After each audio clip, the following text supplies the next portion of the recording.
Let's learn something.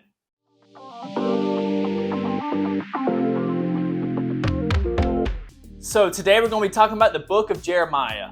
Because Jeremiah prophesied to the people of Judah before they were exiled to Babylon, it kind of makes sense that the overall theme of Jeremiah is judgment. And it's in fact the first 45 chapters of the book of Jeremiah are actually primarily on judgment coming to Judah because of their disbelief and their disobedience.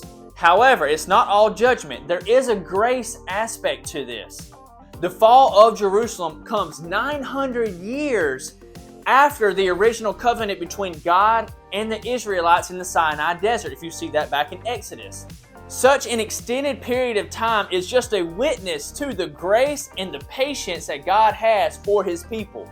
This allowed for the people time to repent for their sinful ways and turn back to the original covenant that they made with God. So that's kind of a roundabout way of the book of Jeremiah. For our animal spotlight, today we're going to be talking about the American alligator. You cannot have a more perfect symbol for the state of Florida than the alligator. Females are usually under 8 feet. The record for a male is 19 feet, however. The older they get, typically the darker they get. They're inhabitants of nearly all freshwater in Florida. They're most common though in parks and like preserves where they're not hunted. So females, whenever they're building a nest, they build a big dome of palm fronds, leaves, and other organic plants, and they can lay upwards to 50 eggs. The female often guards the nest constantly. So in the 1950s, the American alligator was actually almost extinct, and it was with the passage of the Endangered Species Act in 1973 that gave the American alligator full protection and began to make a remarkable comeback. Today, they're in overwhelming numbers. And they're in such overwhelming numbers, they actually opened it up and allowed alligator season to come in, or gator season, where around here it's gator season. But this way they can kind of keep the numbers in control, because overpopulation is just as dangerous as underpopulation.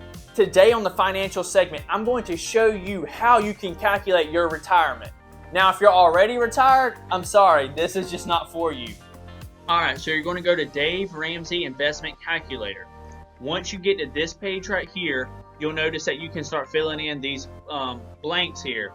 You can do your current age, the age you plan to retire, what you currently have in investments, what you want to contribute monthly, and what you think your annual return will be. Now, just a rule of thumb, 10% is a good standard to go by.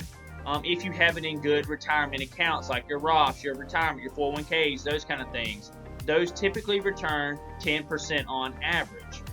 Now, I kind of just filled this out with just an example. Let's say you're 25, you want to retire at 65. 65 is kind of a common age to retire. Let's say you had zero in investments and you want to just contribute $100 a month and 10% return interest.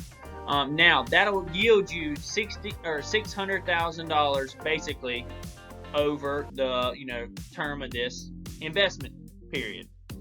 Now let's change it from $100 to $400 and look at the difference it made. Instead of having $600,000, now you have $2.5 million. And just to look at the graph here, you only contributed total about $200,000. But look at the growth that it had. 92% of all that was just compound interest.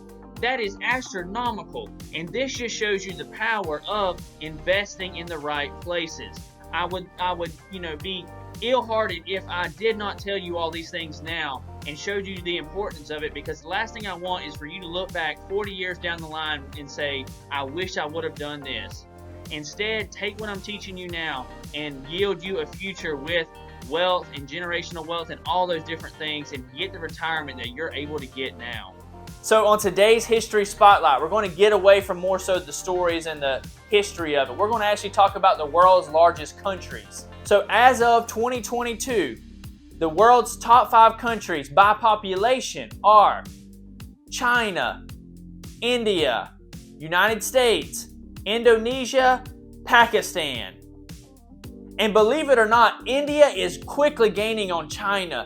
India only has about 40 million less people than China. They both are vastly larger than the third place, which is United States. You have China, which is around 1.5 billion. Then you have India, which is 1.45 billion. Then you have United States with only 334 million. So you see there's a big drop-off between the first two and in the United States. Nonetheless, I know that wasn't your typical history lesson, but it's pretty cool to know as well. And our inspiring quote of today is, develop success from failures. Discouragement and failure are the two of the surest stepping stones to success. I certainly know a thing or two about failures, and they are very good teachers, unfortunately. Hope you learned something. Have a good one.